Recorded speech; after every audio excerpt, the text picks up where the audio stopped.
ডিভোর্সের ক্ষমতা নারীকে কেন দেওয়া হয় না জানেন? তাহলে প্রতিদিন একজন জামাই তালাক হবে।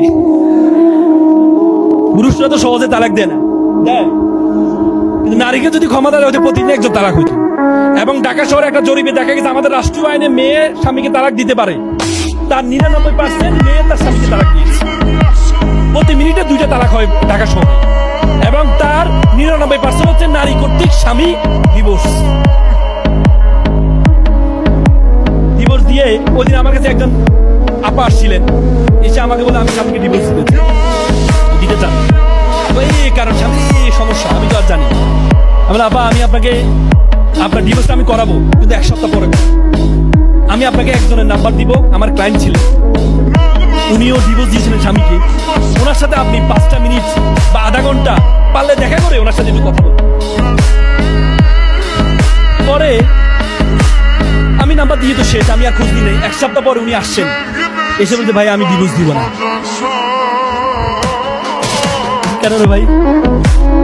বলছে ভাইয়া আমি ওনার সাথে কথা বলে যেটা বুঝতে পেরেছি, ডিভোর্স দিলে যে একটা মেয়ে তার বাবার বাড়িতেও কি হয়ে যায়,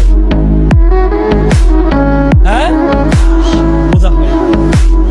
আমি ওনার সাথে কথা বলে বুঝতে পেরেছি আমি আমার ডিভোর্স দিব না। নারীরা একটা কথা বলেন, আমাদের এলাকায় একটা কথা বলে, আমার জামাই ভালো তার মেয়ের কথা শুনে, আর আমার ছেলে খারাপ তার বউয়ের কথা শুনে।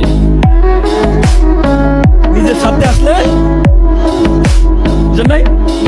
হ্যাঁ, তার মানে ইসলামের যতগুলো বিধান আল্লাহ তাআলা তো সৃষ্টি করছেন আমাদের আপনাকে, নাকি করে নাই? করছে কিনা? তাহলে আল্লাহ যাকে সৃষ্টি করেছে তার মেয়ে মন মগজ চিন্তা ভাবনা কি আল্লাহ জানে না? জানে না? জানে কিনা? এই জন্য নারীকে ডিভোর্সের ক্ষমতা আল্লাহ তাআলা দেয় না। ডিভোর্সের ক্ষমতা আল্লাহ তাআলা,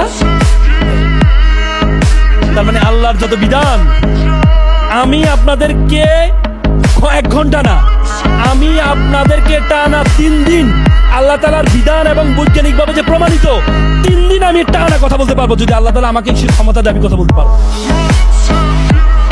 অবাক হয়ে যাবেন, সেজদা মাথা নত করতে বাধ্য হবেন আপনি।